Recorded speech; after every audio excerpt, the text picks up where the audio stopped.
Thank you very much. Can everyone hear me? Pretty well. Good morning. I'm fortunate. This is the second year in a row in early December that I've been with Savita. We had a wonderful meeting and dinner last year. At KKR, we are very pleased to be investors here in Norway. We made an investment in Visma more than a year ago, a company we're very proud of and a company we think that has a wonderful future. We also have 22 other companies that have operations, whether it be stores like Boots and other operations in the Nordics and in Norway. And when we move into a region, when we invest in a region, we think it's a lot more than just capital. We also try to understand very thoroughly where we're investing and look for ways we can contribute to society, look for ways we can help grow jobs, look for ways we can help build a partnership. And certainly the discussions we've had, thanks to your leadership, have been wonderful over the last year. The only thing I would ask is if our next time we're together, it could not be in December. Because when you tell people you're going to Oslo in December, you often get a head-scratching reaction. So maybe we'll have our next meeting in August, and it'll be light now, and it'll be a lot warmer. So thank you for the introduction, and thank you for being here this morning. I was asked to talk about what I think is likely to happen in United States politics in the presidential election. And I'm always reminded whenever asked that question how hard it is to predict the future, particularly when it comes to politics. And to highlight that point, I'll tell you a story. You mentioned that President Obama is a friend. He is. He is someone who was a classmate of mine in school at Harvard together. And in 2007, we were talking, and he said to me, "I'm thinking of running for president." And I said, "You shouldn't do that. Hillary Clinton will be the next president. She'll be the next Democratic nominee, excuse me, and it's going to be very hard to beat." Well, he ignored my advice. He was right. I was wrong. And it just shows you that I offered this morning's thoughts with that similar warning that what I'm about to tell you should not be relied upon, because the last guy that didn't rely on it found himself as President of the United States. You might find yourself in a similar position if you ignore what I'm about to say. But let me offer some thoughts, some observations about where I think things stand, and then open it up to your questions and your comments.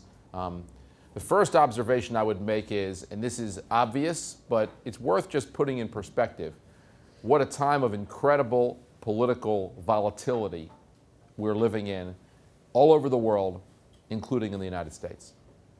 This next year, in 2012, both France and the United States will select potentially a new president. There will be a new leader of China.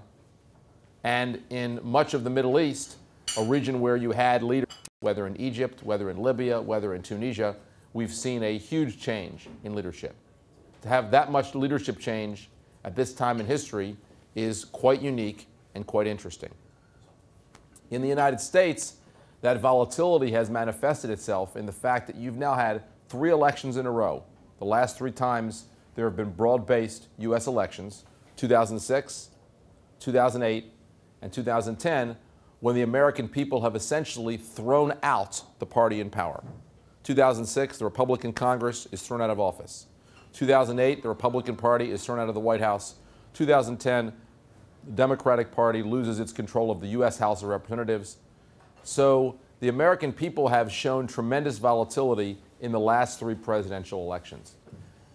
If you think about it from a historical perspective, you have to look back to the late 40s and early 50s when there was this amount of back and forth volatility, election to election, in the United States.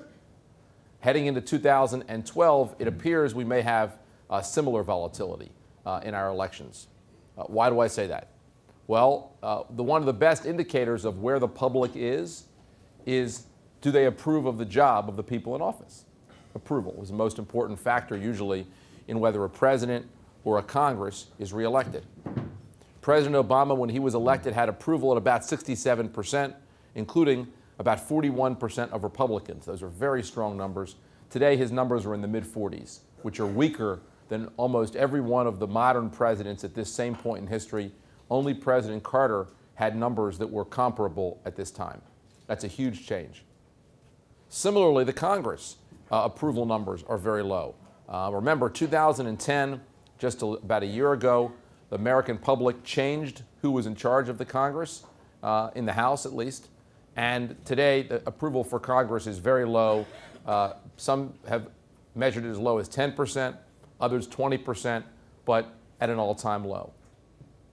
American public's also indicated that they're very unhappy with where the country's headed. What's called the right track number is at an all-time low.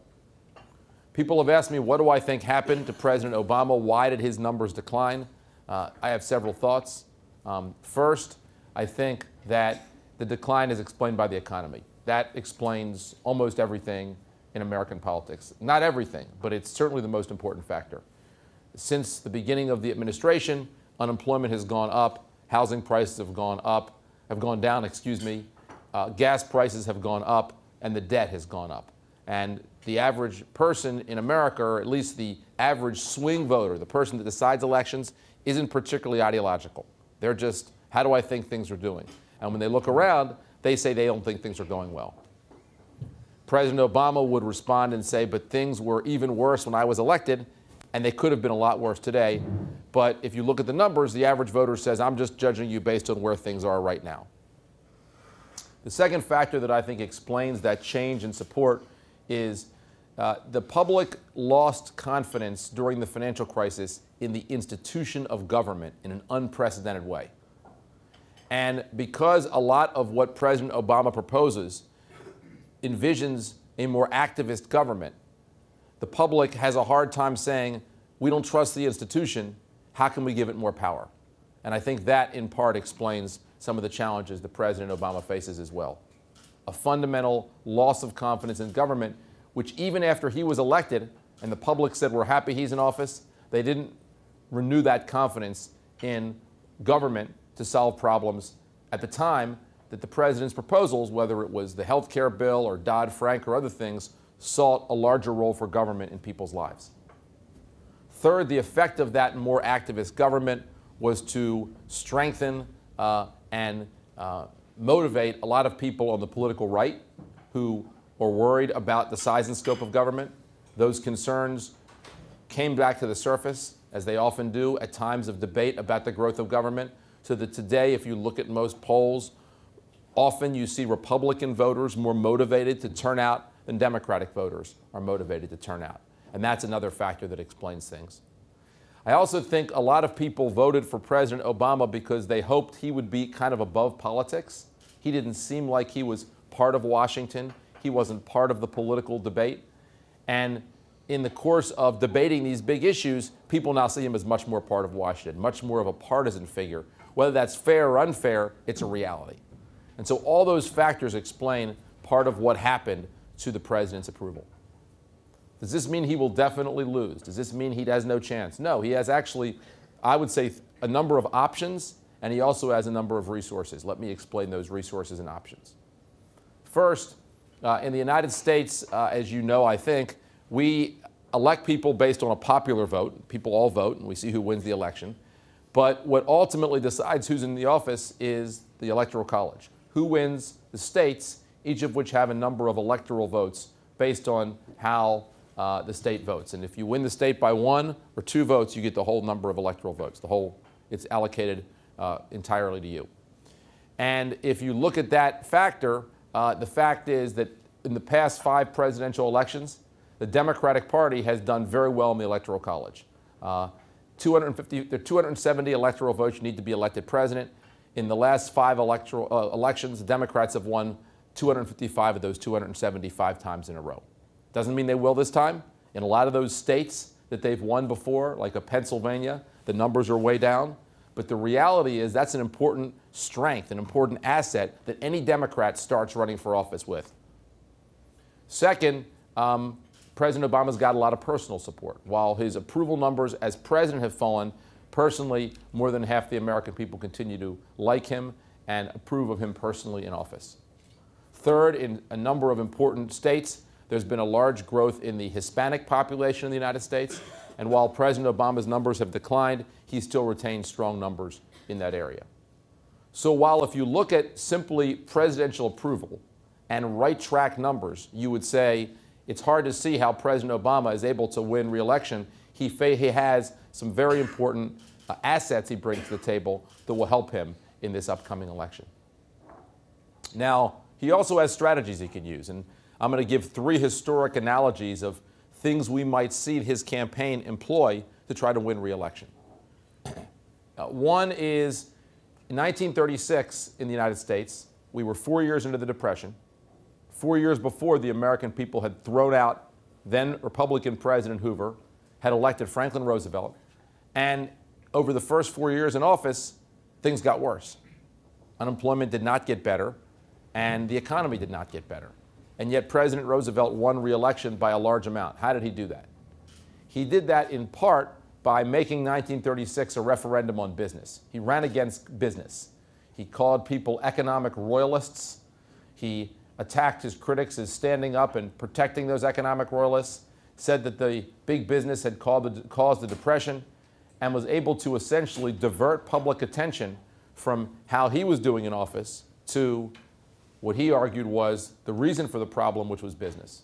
And that's one strategy you sometimes hear from some people on the Democratic side of the aisle, a criticism of business that you could see the administration employing over the next year and a half. Second factor they could do, or the second approach they could take, has another historic analogy. In 1948, President Harry Truman is running for re-election. Truman had never been elected. He became president after President Roosevelt died in 1945. And he was rather unpopular. 2 years before, the Republicans had won Congress. The public wanted change. Yet Truman wins re-election. People were stunned. How did he do it? He ran against Congress. He spent the year before the election going around the country proposing different things. And when Congress blocked him, he said, a do-nothing Congress explains the unhappy state the American people find themselves in. Third analogy is 2004, President Bush's campaign. President Bush's approval rating was in the upper 40s, higher than President Obama's, but not where presidents like Reagan and Clinton were when they won re-election. Yet President Bush was able to win a majority of the vote for the first time in 20 years, and he was able to win that majority in 16 years, excuse me. He was able to win a majority of the vote by making the election a choice. Who can best protect America in a post-9/11 world, arguing his steadiness was a positive contrast to what he argued was John Kerry's willingness to go back and forth on issues. So all of those are 3 strategies you could see President Obama use, and all of those are things I think you'll hear over the course of the next year. A critical part of what he will decide to do is who his opponent will be. And that's a very interesting question. The Republican process usually provides the nomination to the most senior person who's been running for president the longest. So usually it's someone who's run before. Think Ronald Reagan in 1980, had run in 68 and 76. He's appointed in 1980. George Bush in 88, had been vice president, he had run before, he gets named. Robert Dole in 1996 had run 3 times before, he's then the president, the choice for president of the United States. George W. Bush hadn't run before, but given his name and given the family's history, he was seen. It's been analogized actually to primogeniture in the United States. The eldest son gets named. And if that's the test, the most likely nominee, and probably the front runner today, is Governor Romney of Massachusetts. He's very well known. He's run before. He certainly has built a formidable organization. I think he's run a good campaign. The challenge is that front runner, that first son, is always challenged by an insurgent. It always comes down to 2 people. And it appears today, at least, the most likely insurgent is Speaker Newt Gingrich, former Speaker of the House from the 1990s. Gingrich has certain advantages over your typical insurgent. One, a lot of people know him. Because he was Speaker of the House and a successful speaker at the time that Republicans won Congress for the first time in 40 years, he's traveled a lot of places, talked to a lot of activists and people like the folks in this room, except in different places in the United States. And he's well known, and he's a known commodity. The other things that are different this year that are going to be interesting to watch are, first, what is the role of the Tea Party?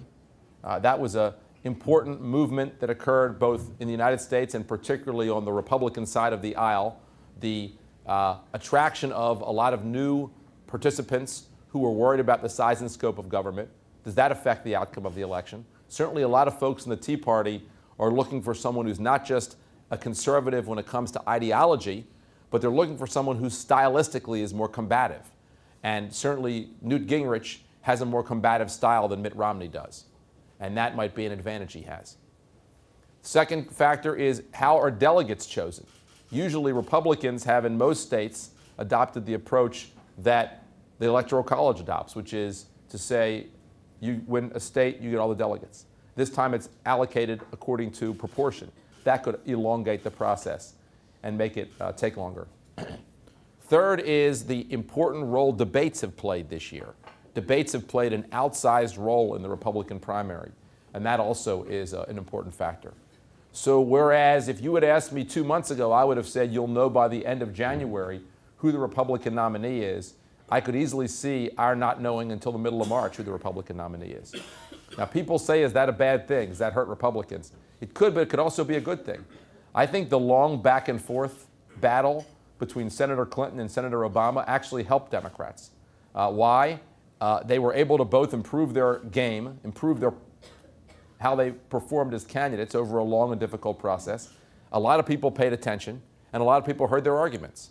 And I think the same thing could happen this year, particularly if your two senior people are Gingrich and Romney, both of whom are articulate people who generally do pretty well in debates. Other candidates worth mentioning, I think there are some. I think certainly Ron Paul will have an impact, has a strong following. I think unlikely to be the nominee, but a strong following.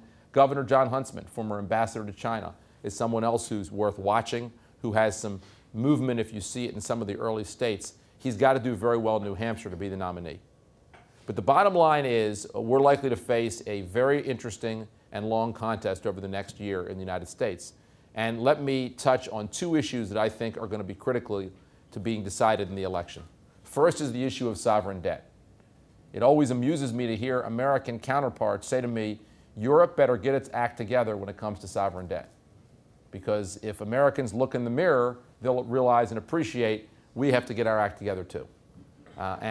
One can argue actually that in thinking about it and developing proposals on it, Europe is in some ways ahead of the United States in how it deals with these issues, even if the debt issues in some parts of Europe are worse and more severe. At the same time that I think everyone realizes this is a problem, I actually approach this from a little bit of a different perspective, and that is from optimistic perspective. If you think about it, we weren't having this discussion 3 or 4 years ago. The fact that we are today is a sign that both parties, that the political process is now getting its head around what is an enormous challenge, an enormous problem. And that is, by the way, not something that either side did that's bad. It's that we have demographic change in the world. The number of workers versus the number of retirees has changed. We knew this would happen. For 20 years, people have said this is going to happen. The baby boom post-World War II generation had a unique number of children. Those children are about to retire. And if you keep the current pension and benefit and other systems in place without having higher returns that go into those pensions and into that health care, and the number of workers goes down while the number of retirees goes up, the math doesn't work. So we knew this would happen, and that's the challenge we're dealing with. And in my opinion, actually, the political process is beginning to address it. Is it a fun process? No. Is it painful to watch sometimes? Yes. Is it disappointing that with $14 trillion of debt, a joint committee couldn't in the United States develop $1.2 trillion in reductions? Yeah, that's pretty disappointing. But at the same time, I believe we will come to a time, probably after 2012 election, which will decide how that process works, where we actually have this issue addressed and this issue dealt with. The math requires us to, and what you're watching now is, one time in history, someone analogized political decision-making to sausage-making. Neither is fun to watch, but they both work. And I think that's what we're dealing with a little bit. That's what we're seeing a little bit today on the sovereign debt issue. But make no mistake about it, this next election will have a huge impact on how that issue is addressed and whether it's addressed by government shrinking as a percentage of the economy or government increasing in size as a percentage of the economy. That's going to be the key question in the next election. There are other questions too. This coming spring, the United States Supreme Court will decide whether the health care proposal by President Obama is legal and constitutional in the United States. Can you require someone to purchase health insurance? Can the federal government say you need to buy health insurance? Big question. If they say no, that's going to throw a very interesting policy question into the hands of the new leadership. Dodd-Frank got a lot of attention and is a very sweeping law, but only a small portion of it has been put in place. Whoever the next president is will have a huge decision-making element to how Dodd-Frank is implemented and the extent and scope of this legislation. That'll be important. I already mentioned huge tax changes likely to occur in the United States, huge defense changes likely to occur in the United States, all occurring at the time that we see ourselves in a place where we've got, as I mentioned, new leadership in China, potentially new leadership in France, and new leadership in much of the Middle East. So for our whole world, the outcome that will occur next year will be very important and very critical at a very volatile time. I'll make a closing point and then open it up to your questions and your comments. And that is, what I do at KKR, my job, and one of my colleagues, Ludo Baumans, who's here, he's Belgian, so you got to watch him. My job is to help us think about how to invest around the world by thinking about these issues. In the world you live in today, in a world of volatility, understanding macro trends is very important, as is understanding micro trends. So if you're going to invest in a company, you better understand that company, you better understand EBITDA, you better understand how it can be improved, you better understand its market share, how it operates, what it can do to be more effective. But you should also understand, one, the regulations likely to affect that industry going forward. Two, the macroeconomic winds that will affect the consumers of its products and its services. And three, the stakeholders who are affected by the company. What is its environmental footprint? Does it source in different parts of the world? And does it have policies to make sure that the sourcing that it does is ethical and appropriate? Does it have policies to deal with anti-corruption? All of these kinds of questions are things that Ludo and I and others are paid to think about. And so these political questions don't just affect who our leaders are. They also, in my opinion today, have a huge impact on being a good investor and being a good portfolio manager. Because we live in a world today where this volatility and this political volatility can have a huge impact on other markets. And understanding that volatility, where it might head, and how particular companies fit in that context, we think is quite important. And that's what we try to do. We try to do it in a way by listening. We try to do it in a way by engaging with stakeholders that are interested in our companies, with working with our companies. And today's discussion helps us think about Norway and how we can be better investors here and better partners here. So thank you for listening this morning. Happy to take questions and hope that everyone has a wonderful holiday season, and appreciate everyone being here so early. Thank you very much.